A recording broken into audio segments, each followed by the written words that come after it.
busca de la muerte.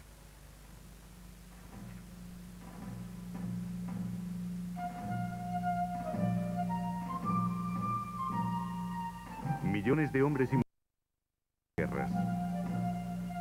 Durante más de 100 años, los científicos han investigado declaraciones de personas que afirman que los muertos están en contacto con los vivos.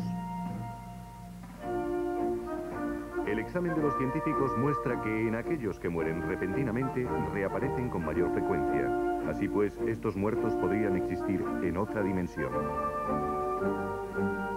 Visiones y voces.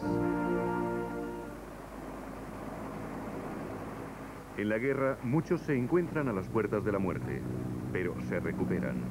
Algunos tienen lo que los científicos llaman experiencia cercana a la muerte. Creen que han vislumbrado la muerte o viven para contarlo. En octubre de 1965, un soldado americano en Vietnam se vio a sí mismo en un sueño, la pistola en una mano, un par de muletas bajo el brazo. Un mes más tarde, cuando su base en primera línea del frente fue sometida a fuego de mortero por el Vietcong, Dave Cook tuvo una típica experiencia cercana a la muerte. La cuarta ráfaga me pasó por encima de la cabeza. Me volví a mirar y a 2 metros cayó la ráfaga y en ese momento todo pareció empezar a moverse a cámara lenta. Podía ver las rocas, sus colores y todo lo demás. La brecha comenzó a abrirse y las rocas iban volando tranquilamente por el aire, pero bueno, eso parecía. Cayó otra ráfaga a solo unos metros de la primera y vi lo que me había pasado. Todo el suelo frente a mí estaba rojo. Mi pierna desde aquí hasta aquí había desaparecido. Y entonces fue cuando experimenté esta experiencia cercana a la muerte. Perdí tanta sangre que tenía convulsiones y perdí la visión porque me estaba desangrando hasta morir. Y en ese momento, mi vida, desde el momento en que nací, se apareció ante mis ojos y pude verla en vivido Technicolor, en los colores más puros que se puede imaginar, y la veía pasar en fases por delante de mis ojos hasta el día presente. Y después de haber visto toda mi vida, apareció un largo túnel negro. Yo supuse que era cuadrado o rectangular, porque la luz venía de un cuadrado al otro extremo del túnel, a una gran distancia, y era blanca, pura. Y mientras yo comenzaba a bajar por el túnel, los rayos que venían del otro extremo empezaron a proyectarse, y rayos bellísimos, y todo era paz y tranquilidad. Y cuando entré en la cámara, sentí en esos momentos que tenía que entrecerrar los ojos a causa de la brillantez de la luz. Pero no era así. Era una luz de un blanco tan puro que podías mirar a tu alrededor y tenías una visión de 360 grados. Y no había palabras ni nada en ese momento del tiempo. Así que mi respuesta a lo que estaba percibiendo fue hacerme preguntas. Grité, no quiero ver a mi hijo, quiero ver a mi hijo. Y entonces fue cuando volví y el oficial al mando de la compañía le gritó al sargento que me hiciera un torniquete con un cinturón. Después de que Dave Cook perdiera la pierna, su premonición se convirtió en realidad. Nació su primer hijo. Hoy en día la ciencia médica salva a muchas personas al borde de la muerte. Las encuestas Gallup dicen que millones de personas en todo el mundo han tenido experiencias cercanas a la muerte similares a la de Dave Cook. La mayoría están convencidos de que realmente entrevieron una dimensión más allá de la muerte. También hay otros que creen en los contactos con el otro mundo. Dicen que ciertas personas pueden hablar con los muertos.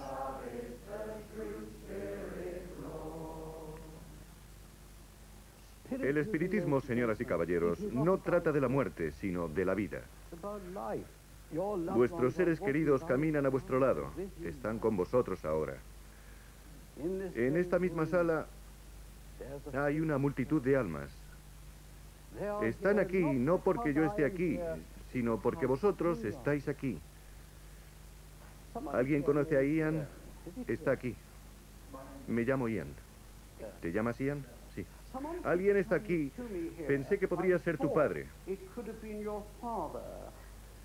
El espiritismo fue fundado en América el siglo pasado. Las visiones y las voces que aparecen en algunas sesiones son reivindicadas como manifestaciones de los muertos. Ocurre en muchos países.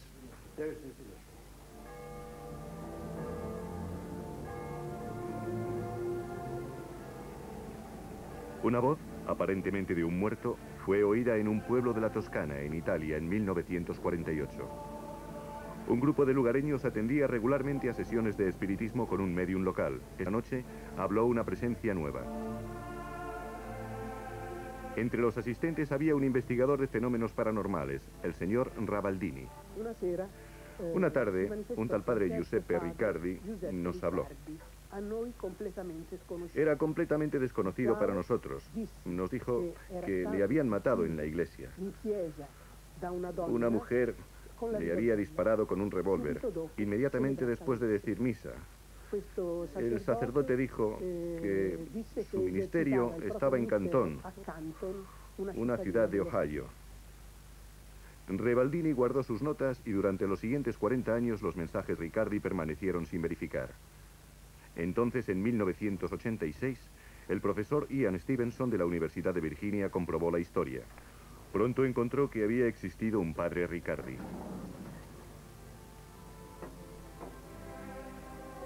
En 1929, el sacerdote de la Iglesia Católica Romana, San Anthony, en Canton, Ohio, era el padre Giuseppe Riccardi. Los periódicos americanos decían que un sacerdote fue disparado el 10 de marzo de 1929 por una mujer que afirmaba que había asaltado a su hija pequeña. Ricardo lo negó antes de morir en el hospital. La mujer fue acusada de asesinato, pero fue absuelta. El sacerdote acababa de celebrar la misa cuando se le acercó la mujer. La niña estaba con ella.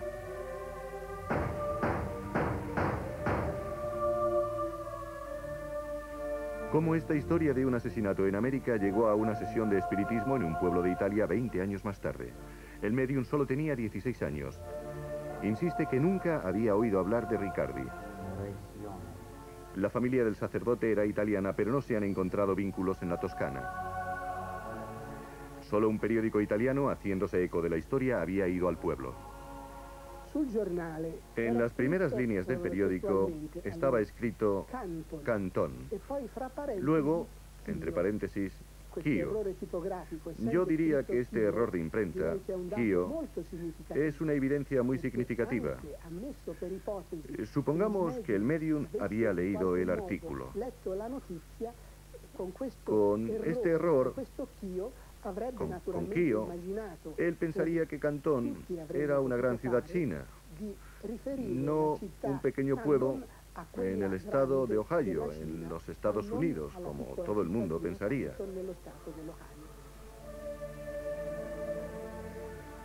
¿Eran los mensajes realmente del fallecido padre Riccardi?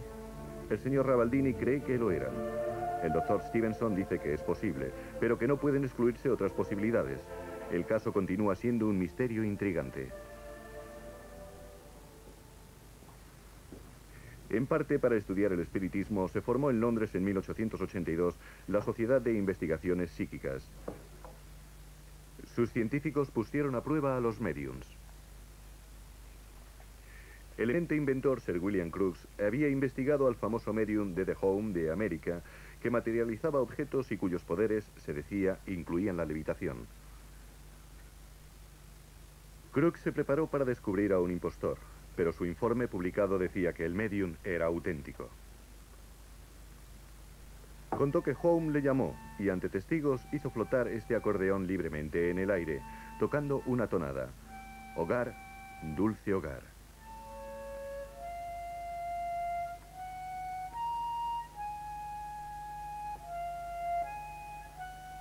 En una prueba posterior, Crookes puso el acordeón en esta jaula electrificada. Continuó tocando. Durante los últimos 100 años, la sociedad ha acumulado volúmenes de pretendidas evidencias de vida después de la muerte.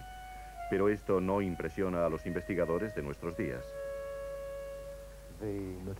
Las materializaciones que se producían entonces me parece que tienen un resabio muy fuerte de fraude y conjura de principio a fin, como lo tienen otras que he visto mucho más de cerca.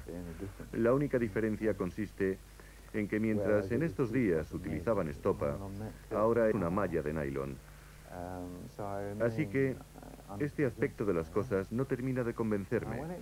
Ahora, cuando se trata de sucesos físicos menos impresionantes, como golpes o movimientos de objetos teniendo lugar cerca del medium, entonces creo que hay evidencias sorprendentes.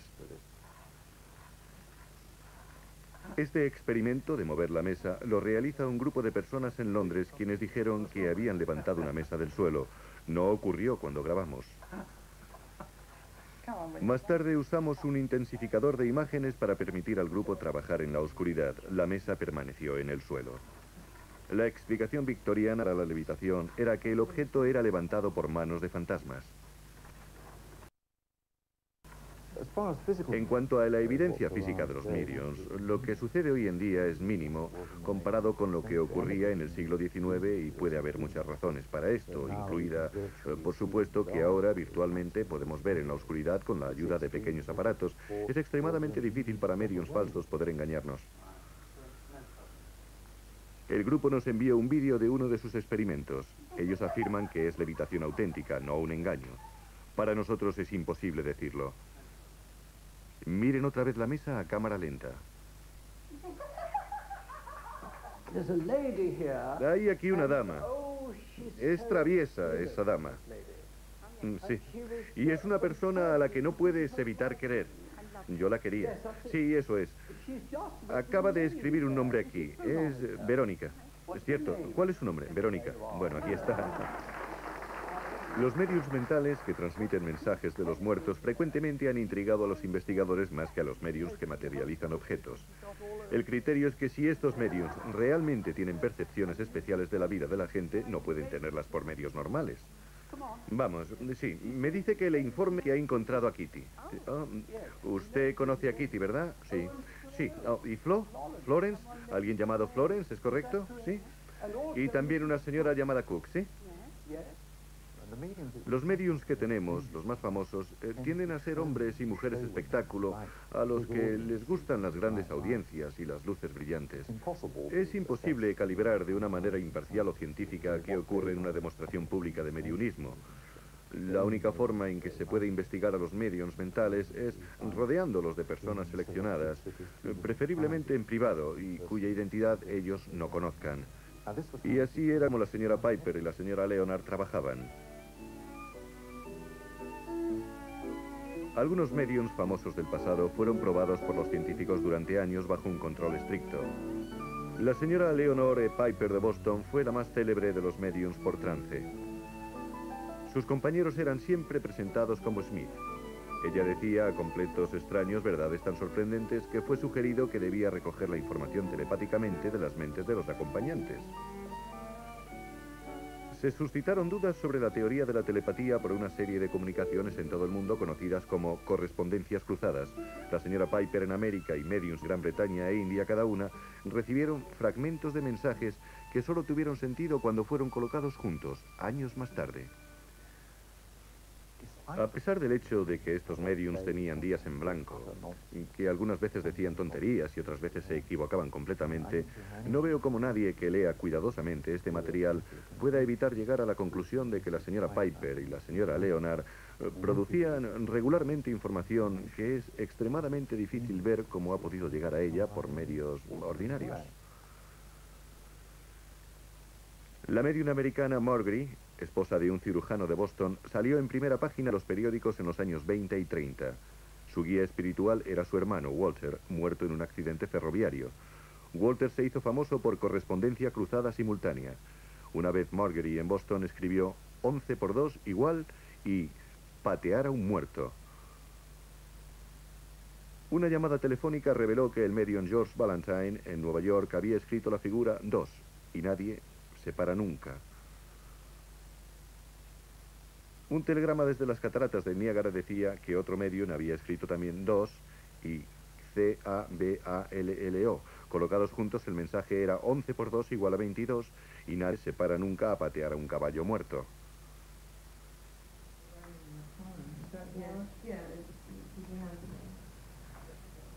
La señora Marion Ellenester tiene más de 80 años. Es una de los últimos testigos supervivientes de la medium Margery y está escribiendo un libro sobre ello. El padre de la señora Nestor era el jefe investigador de mediums, Dr. Walter Richardson. Estaba resuelto a encontrar algo que descartara el fraude. Sentía que ellos serían capaces de demostrar que había vida después de la muerte. Así que inventó tantas cosas mecánicas como... Una de ellas fue la independencia de la voz. Todos los integrantes de la sesión de espiritismo mantenían un tubo en sus labios. Si alguien hablaba, la presión del agua bajaba. Este mecanismo mostraría si alguien pretendía ser la voz de Walter. A pesar de ello, la voz de Walter se oía muy claramente y ponía especial énfasis en las letras D y T. Una vez dijo, David daba dátiles diabólicos y dulces, e hizo todo lo que pudo para demostrar que nadie más podía hacer su voz. Nadie hubiera podido, porque no podían hacer esos sonidos con sus labios. Margery fue probada públicamente durante muchos años. Fue encerrada en una cabina de cristal, la ataron de pies y manos, pero aún así se las arregló para mover objetos y hacer sonar campanas.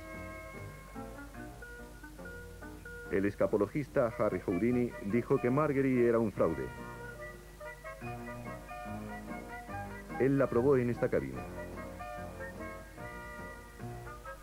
En las sesiones de espiritismo, el plato vacío de una balanza caía como si fuera más pesado que el plato lleno. Bajo la dirección de Walter, algunos mediums escribieron en chino, un lenguaje que no entendían. Se decía que anillos hechos de maderas distintas estaban unidos físicamente. No podían haber sido tallados como estos, pero este par no sirve como evidencia. Los tiraron y uno se rompió. Estaba seguro de que lo que encontraron en la calle Lime probaba que había vida, que la mente y la personalidad de un individuo podía sobrevivir. Estaba absolutamente convencido. Sentía que había presentado toda clase de pruebas y que ella las había pasado todas con creces. Que yo sepa, nunca lo dudó. ¿Pero era Margery auténtica? Las llamadas manos ectoplásmicas dejaban huellas de dedos de personas muertas en tampones de cera proporcionados por el dentista de Margery. Una serie de huellas, supuestamente, eran de Walter. Se decía que coincidían con las huellas de una vieja cuchilla de afeitar, pero un experto en huellas dijo que la huella del dedo gordo izquierdo de Walter era idéntica a la huella del dedo gordo derecho, y las dos pertenecían al dentista de Margery. Fue un golpe del que la reputación de la medium no se recuperó nunca. Margery plantea un dilema clásico para los investigadores. Si una medium es descubierta mintiendo, ¿invalida esto todo lo demás que ha hecho?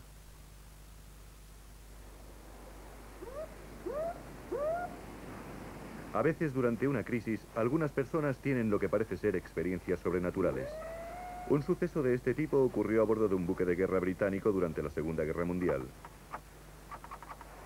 El 18 de noviembre de 1942, una flota de barcos mercantes y su escolta naval partieron del puerto egipcio de Alejandría hacia la sitiada isla de Malta a través del Mediterráneo. Cerca del crepúsculo, a bordo del crucero Orión, un puñado de hombres de la estación transmisora del puesto de tiro se preparaban para otra noche sin dormir. Su trabajo era retransmitir las órdenes de un oficial en otra parte del barco al personal a cargo de los antiaéreos. Estaban bajo cubierta, en una pequeña habitación sellada, cuya única entrada era una pesada escotilla de hierro. El jefe de la estación transmisora del puesto de tiro era el marinero de primera Trewin Hughes. Oímos el sonido de la escotilla abriéndose y una tremenda ráfaga de aire caliente se escapó del sitio donde estábamos confinados. Y el aire frío entró. Nadie prestó la menor atención, porque todos estábamos aburridos, incluso aunque bajara alguien. Los sonidos de pasos en la escalera vertical de acero, pero cuando se nivelaron con mi posición, estaba el primero en la mesa de transmisiones.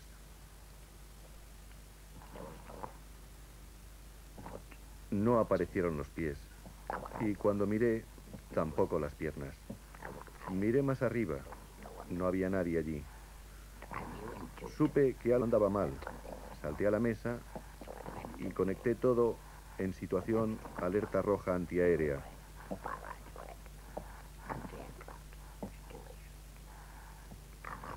Sentí que el grupo se estaba moviendo y una voz muy débil salió por los auriculares diciendo: avión a proa por estribor. Y yo grité la orden: batería a estribor. Alerta roja. Carguen, carguen, carguen. La voz en los auriculares no era la del oficial a cargo de los cañones. Su origen es desconocido. Entonces, los cañones abrieron fuego.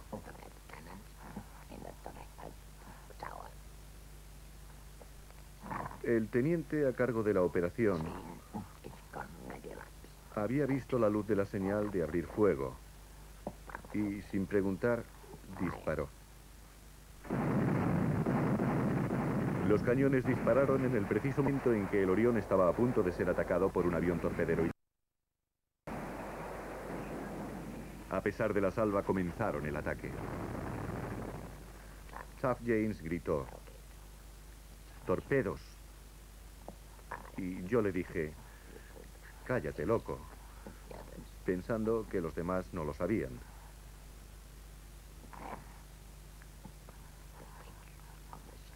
Entonces el tono del sonido subió y subió, hasta que de repente decreció. El efecto Doppler se encargó del sonido. El silbido del torpedo desapareció.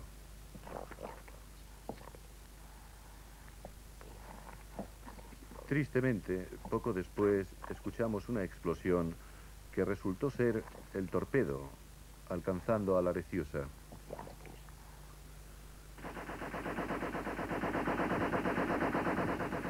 Un torpedo había pasado justo bajo el Orión. Los aviones atacantes fueron o levantados por la explosión de los cañones o evitaron la acción. Los primeros torpedos habían dado en el blanco. El libro de bitácora del Orión confirmó el suceso. 1805, avión enemigo, atacó con torpedos. El Arethusa alcanzado.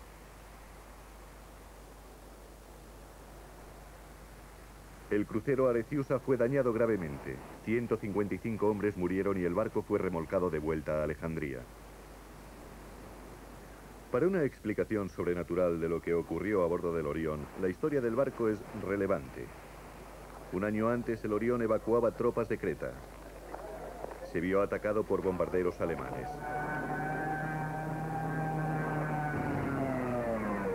El Orión fue alcanzado directamente 2 veces. La segunda mató a 200 soldados, 100 de la tripulación y al capitán del Orión. La bomba cayó en el puente y explotó en las cubiertas inferiores. Los hombres de la estación transmisora del puesto de tiro murieron todos. Ahora en el convoy a Malta, con Tewin como parte del nuevo equipo de la estación transmisora, el Orión escapó por los pelos a un desastre similar. ¿Imaginó Tewin los pasos de la voz de aviso? ¿Fueron los aviones enemigos una coincidencia? ¿O hubo un aviso de alguna forma conectado con los hombres que murieron en la batalla de Creta? Los marineros no discuten estas cosas en profundidad. Solo fue que todos sentimos, todos asumimos que alguien vino y nos avisó. Más allá de eso, e incluso eso, nadie lo discute.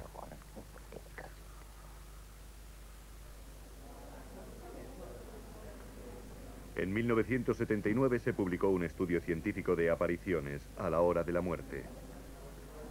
Se preguntó al personal de un hospital acerca de apariciones vistas por pacientes moribundos en América e India. De 900 pacientes en ambos países, 2/3 dijeron que fueron visitados por un amigo muerto o un familiar que vino a llevárselos al otro mundo. 3/4 partes estaban dispuestos a irse con los aparecidos. Uno de los autores del informe lo encontró sorprendente. La vida Es la cosa más fuerte a la que nos agarramos y puede pasarnos cualquier cosa, pero queremos vivir. Y aquí las enfermeras dicen que ellos se iluminan. No se trastornan, sino que se alegran de irse. Imagine si viniera un terrorista con el poder de quitarle su vida con una pistola. ¿Cómo se sentiría? Yo tendría mucho miedo. Pero aquí algo, la visión trascendental, el punto de vista, parece ser tan abrumador que los instintos más fuertes que tenemos son sobrepasados. Eso me impresionó. Una patóloga india colaboró en este estudio. Era una paciente que estaba en el hospital gravemente enferma. Recuerda una visita de su madre y de una joven estudiante llamada Kirti. Mientras estaba acostada, vi de repente al abuelo de Kirti entrando, y él no era una persona muy alta, con gruesos cristales en las gafas, y llevaba su ropa habitual, y se quedó allí, de pie, a los pies de la cama, y dijo: manda a Kirti a casa. Y fue muy persistente, así que me irrité un poco. Me volví allí, estaba otra vez, y dijo: por favor, manda a la niña a casa. Así que cuando lo repitió, en ese momento decidí decírselo a Kirti. Se lo dije a Kirti: Kirti, por favor, ve a casa. Y entonces no mencioné que su abuelo la esperaba, porque obviamente pensé que ella podía haberle visto. Pero ella dijo: no, no iré a casa. Así que la contesté: no, tienes que ir a casa. Luego ella dijo: no, tú estás muy enferma y quiero quedarme contigo. Al final dije: al menos baja, llama por teléfono. Ella bajó, llamó y descubrió que su abuelo había muerto hacía unos 5 minutos. Así que le dije a mi hija: es algo muy bueno que seas estricta con ella. Y ella me contó que había visto al abuelo al lado de su cama y que era por eso que quería que Kirti se fuera a casa. Siendo un doctor, uno no piensa que ocurren apariciones, así que te imaginas que debido a mi alta temperatura tuve un delirio o quizá alucinaciones. Pero como el abuelo de Kirti nunca había venido, o yo nunca había pensado en él, era una coincidencia muy extraña que justo en el momento de su muerte lo hiciera, que se me apareciera al lado de la cama. Yo creo que ella le vio, porque creo que las personas,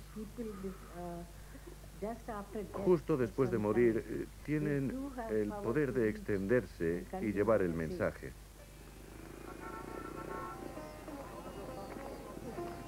A pesar de las diferencias en creencias religiosas y en rituales mortuorios entre la India y América, el estudio de apariciones descubrió que pacientes moribundos en ambos países tenían experiencias similares.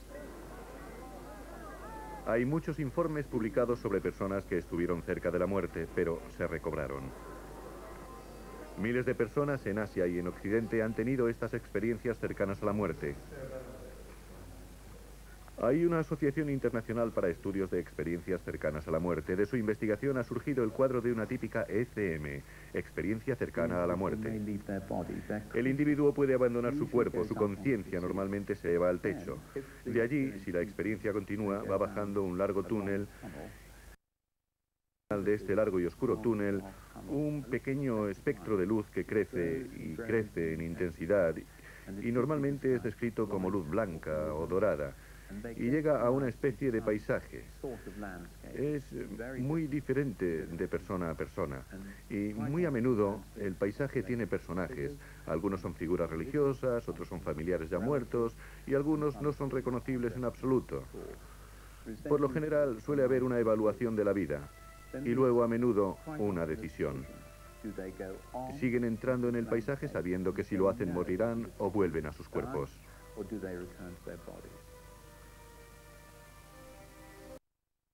El cuadro del siglo XV es de Jerónimo, El Bosco. Las figuras desnudas son personas muertas siendo escoltadas al otro mundo. Muchos todavía creen que el Bosco pintó una auténtica experiencia cercana a la muerte. El largo túnel negro llevando hacia la brillante luz es típico de miles de modernas ECM grabadas.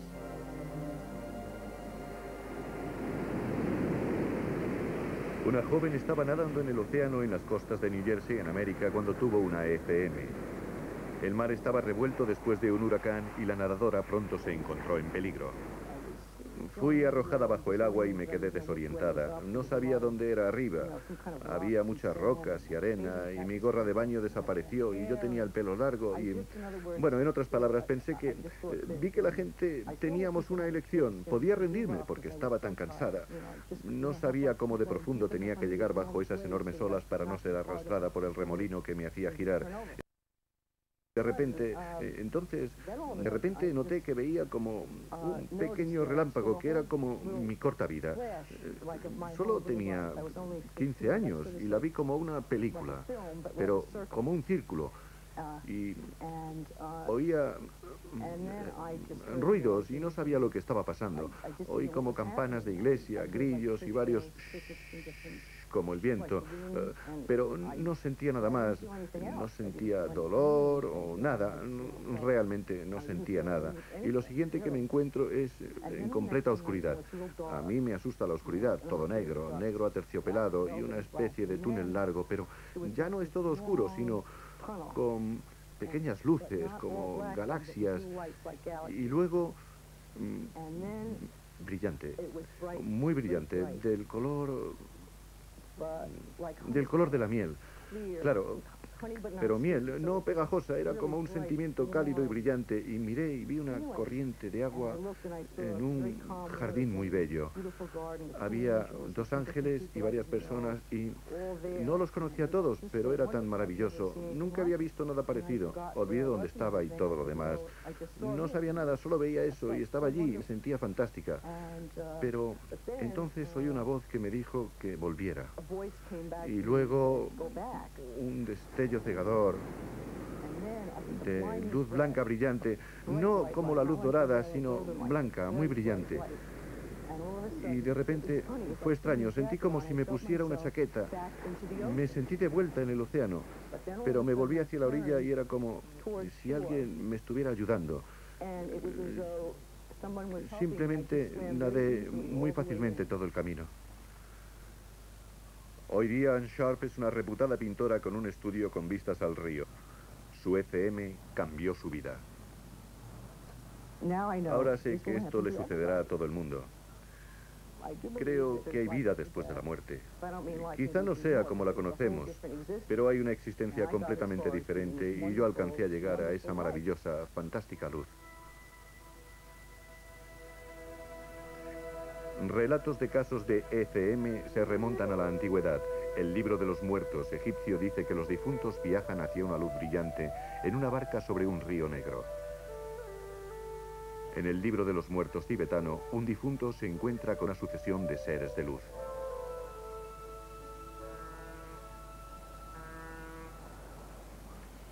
Para estudiar modernas ECM fuimos a Seattle, donde se da la mayor proporción de personas que se recuperan de ataques al corazón que en ningún otro sitio de América. En parte es debido a Médicos 1, una flotilla de unidades de emergencia móviles que atienden a víctimas de ataques al corazón en el momento que llegan al lugar. Así que sobrevive más gente para contarnos sus ECM. Un grupo de investigación llamado el Informe Seattle fue fundado por el Dr. Melvin Morse. Han estudiado cientos de ECM en niños y adultos. A los niños se les pidió que hicieran dibujos. Este es un dibujo realizado por un niño que sufrió un paro cardíaco interoperatorio y percibió que iba bajando por un túnel oscuro, el cual dibujó aquí. Y luego vio una bellísima luz y al final de ella un puente de arco iris, pero no llegó más lejos de esta luz.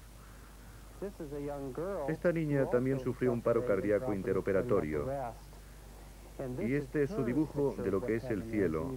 Y se puede ver que el arco iris está también. Este dibujo creo que te da una buena idea de lo que la luz significa para estos niños. Describe una luz bellísima cuando estaba en el cielo. Y se puede ver que no es solo una luz, sino que está rodeada de corazones. Incluso parece anclada por todos lados por esos grandes corazones. Y luego aquí hay dos espíritus o gente que ella conoció en el cielo, e incluso ellos tienen corazones puestos. Así que claramente esta es una alegre y feliz experiencia. Un niño pequeño dibujó esto antes de morir de leucemia. Tuvo una visión de que después de muerto viviría con Dios en un castillo de cristal, más allá de un puente de arco iris. Desde el punto de vista científico, todas estas experiencias son alucinaciones. El cerebro es un maestro consumado en hacerse representaciones del mundo. Si el funcionamiento del cerebro es comprometido por una situación de muerte cercana, entonces utiliza modelos discordantes, así que en vez de poner la conciencia en el cerebro dentro del cráneo, la pone en el techo. En vez de ver el exterior como un mundo de objetos, se entra en un mundo distorsionado, un mundo de alucinaciones. Los sentimientos de amor y felicidad son debidos al hecho de que las estructuras que los sostienen en nosotros son distorsionadas por la situación de muerte próxima. Así que la ciencia lo tiene explicado. Ahora, la única manera de decir si el punto de vista científico es correcto o no es preguntarnos si el cerebro es capaz de irse y obtener información que no puede haber sido obtenida a través de los sentidos. Hay evidencia de que eso puede ser correcto. Una niña hizo este dibujo de su padre, corriendo con su cuerpo sin vida hacia la zona de emergencia, seguido por doctores y enfermeras. La niña dijo que lo vio todo desde fuera de su cuerpo. Sucedió de la forma que ella dijo. El doctor Morse tiene muchos casos como ese. Antes de encontrarme con la historia de Crystal, había creído que los pacientes comatosos estaban inconscientes. Ella me explicó que de hecho podía verme mientras la resucitaba. Y lo que era aún más extraordinario es que ella me daba toda clase de detalles correctos sobre lo que había hecho. Me contó exactamente que habíamos puesto un tubo en su nariz.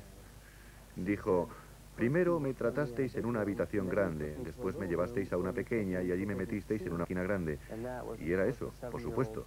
La descripción de una niña de 7 años de ser colocada en un escáner computerizado, que fue lo que hicimos. Nunca me había visto antes, pero sin embargo afirmaba reconocerme y le dijo a su madre: ese es el hombre de la barba que me estaba curando. El adolescente Mark Botts sorprendió a sus padres cuando tenía 5 años hablando sobre una serie de ECM. Era un bebé menor de 1 año cuando entró en coma durante 3 meses. El doctor Morse dice que los bebés pueden recordar cosas desde la edad de 7 meses. Investigadores del informe de Seattle buscaron casos en los que las experiencias fuera del cuerpo pudieran confirmarse. Recuerdo ver doctores y enfermeras, y recuerdo ver mi cama, y había como un muro que me separaba. Mi abuelo y mi madre abrazándose, y yo no podía cruzar el muro. Un muro grande y grueso que no había manera de atravesar para llegar a ellos. Dijo: estabais en el pasillo y bien entrado el pasillo, el abuelo te abrazaba y tú llorabas y yo quería estar con vosotros, pero no podía. Yo pensé, el niño estaba en una habitación del hospital, al otro lado de todo un pasillo. Yo estaba detrás de una esquina y sin embargo sabía lo que estaba haciendo en ese momento y sabía quién estaba conmigo. Él no tenía ni idea de que su abuelo pudiera haber estado allí. Y me recuerdo flotando y veía mi cuerpo debajo y no había ningún sitio a donde ir excepto hacia arriba, a un túnel oscuro. Empecé a avanzar por el túnel y era infinito, oscuro. No se veían luces y el tiempo no tenía significado. Era infinito. No sabía lo largo que era, ni el tiempo que estuve gateando por el túnel. Y por fin llegué arriba y todo se volvió súper brillante. Y apareció Dios y dijo: ¿quieres volver a casa? Y yo dije: no. Y siguió: bueno, tienes un propósito en la vida y tienes que volver. Mark contó a sus padres que sabía lo que estaba pasando cuando estaban en coma. Vio a sus padres jugando con sus juguetes. Vio a una niña en el jardín de al lado lavarse el pelo. Describió su propio tratamiento médico.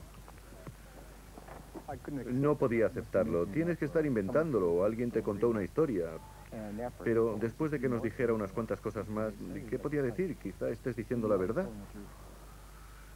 Cuando nos relataba estas experiencias nos contó todo sobre el gota a gota.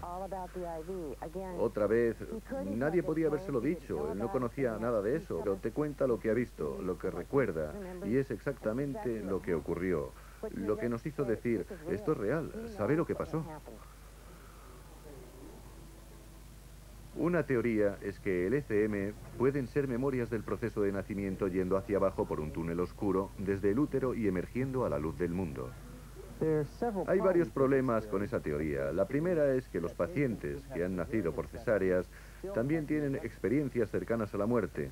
Y claro, obviamente, esos pacientes no han viajado por un túnel en absoluto. La segunda es que esta teoría tiene una idea equivocada del proceso mismo del nacimiento. Cuando un niño nace, no viaja a través de un túnel con la cara delante y los ojos abiertos, sino que más bien está siendo estrujado y aplastado a través del canal del nacimiento, con la cabeza doblada y los ojos cerrados. La mayor discusión consiste en si las ECM son reales o son meras alucinaciones de un cerebro moribundo, una fantasía creada para suavizar el trauma de la muerte. La ciencia acepta que la gente tenga ECM, pero ¿puede justificarlas? Hemos observado los procesos del cerebro y creemos que podemos explicar todos los aspectos de las experiencias cercanas a la muerte, excepto la luz. Por ejemplo, cuando hay un corte sanguíneo en los lóbulos occipitales, en la parte de atrás del cerebro, el paciente experimentaría una visión de túnel. Así que si no había nada más en la experiencia cercana a la muerte, podía ser explicado perfectamente por la ciencia. Estaríamos en un mundo de oscuridad y simplemente moriríamos. Y sin embargo, los niños que entrevistamos no decían que la experiencia terminara con la oscuridad. Al final de la oscuridad había una luz bellísima. Una luz llena de complejos matices emocionales, claramente no causada por un cerebro moribundo, porque el cerebro entero tendría que estar trabajando en armonía para generar las dos cosas, una visión de luz e imágenes emocionales complejas. Así que es obvio que esa luz no viene de un cerebro moribundo. Podríamos refutar el actual punto de vista científico sobre las ECM, que es todo un mal funcionamiento de la máquina, si pudiéramos establecer el siguiente experimento. Si pintáramos símbolos, digamos, en el hospital, y la persona que está teniendo la experiencia fuera capaz de obtener esta información no a través de sus sentidos, si esto se repitiera con un número de pacientes, entonces la ciencia tendría que reconocer que de alguna manera la información sería transferida del techo al paciente y el relato del paciente de que su conciencia viajó y recogió esa información tendría que ser seriamente considerada. Yo diría que si hiciéramos esto, tendríamos que volver a escribir nuestro actual punto de vista científico del mundo. Una ECM que es importante para el debate científico sucedió en Seattle en abril de 1976. María, una mujer de 50 años, tuvo un shock en el hospital tuvo un paro cardíaco. María, ¿estás bien? Necesito ayuda aquí. María, háblame. María, háblame. ¿Qué pasa? No tiene pulso. Dame el estetoscopio. Yo estaba en la entrada mirando todo el jaleo que se forma cuando alguien en el hospital tiene un paro cardíaco. Fui testigo del hecho de que a María no le latía el corazón, ni respiraba. Vale, aplica el oxígeno. Vamos a ver cómo responde. 1, 2, 3. 1, 2, 3. Más tarde, María contó a la trabajadora social del hospital lo que ella creía que le había ocurrido mientras estaba aparentemente muerta. Paréis, 1, 2, 3, 1, 2, 3. Se encontró arriba en el techo, en una esquina de la habitación, mirando los procedimientos de abajo. Y de hecho me dijo quién había en la habitación, lo que estaba haciendo el equipo. Lo contó todo completamente correcto. Y yo no la creí, ¿no? Hay un término psicológico llamado confabulación, que la gente solemos utilizar cuando no sabemos cómo ir del punto A al punto B. Solemos llenar los vacíos y eso es lo que creí que estaba haciendo María. Pero entonces empezó a contarme que se distrajo mirando a través de la ventana y solo con pensar a dónde iba estaba allí. Y se encontró flotando en el aire por encima de la sala de emergencia del hospital. También me describió la forma exacta como se abren las puertas automáticas. cómo los vehículos entran en una dirección y salen por otra. Todo esto yo sabía que era verdad.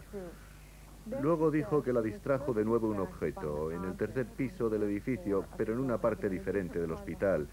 Y la razón verdadera de que estuviera trastornada es porque quería que yo encontrara ese objeto.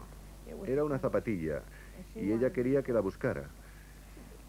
Yo quería irme a casa. Esto era muy raro, pero quise ser justa con María, así que me fui afuera. Pasé alrededor de esa parte del edificio, miré hacia arriba, no veía ninguna zapatilla. Entonces fui de habitación en habitación y para entonces ya estaba pensando que no iba a encontrar la zapatilla. Miré hacia abajo y la encontré. Y fue una experiencia increíblemente regocijante para mí. Volví rápido a la unidad de cuidados coronarios, pero por alguna razón decidí esconder la zapatilla detrás de la espalda. Y entré en la habitación pareciendo mucho más calmada de lo que estaba en realidad. Le pedí a María que describiera la zapatilla de nuevo y por primera vez le pregunté de qué color era. ¿De qué color es? Azul, azul, azul, sí. María, tengo tu zapatilla. Tenía una zapatilla azul. No tuve elección, sino creer que esta mujer, que estaba muerta, a decir de todos, había estado fuera de su cuerpo, cuando su cuerpo no estaba funcionando. Y justo entonces, mi perspectiva entera sobre la vida y la muerte se dio la vuelta, porque María era realmente mi gran maestra. La ciencia acepta que la gente tenga experiencias cercanas a la muerte, pero las explica como fantasías creadas por el cerebro moribundo. Algunos científicos discrepan. Creo que hemos avanzado nuestro entendimiento para saber que al borde de la muerte, todos los seres humanos son sometidos a una sensación de abandonar el cuerpo y viajar hacia una bella y amorosa luz. Esto, obviamente, entra en conflicto con la perspectiva materialista del mundo. La explicación más simple por la cual la gente pensaría que están abandonando el cuerpo y viajando hacia una bellísima luz sería que, de hecho, lo hacen. Si queremos aplicar la teoría de Occam a esta explicación, que la hipótesis más simple para explicar datos es normalmente la correcta, entonces la explicación más simple para explicar nuestros datos es que los seres humanos tienen verdaderamente un alma que abandona el cuerpo en el momento de la muerte.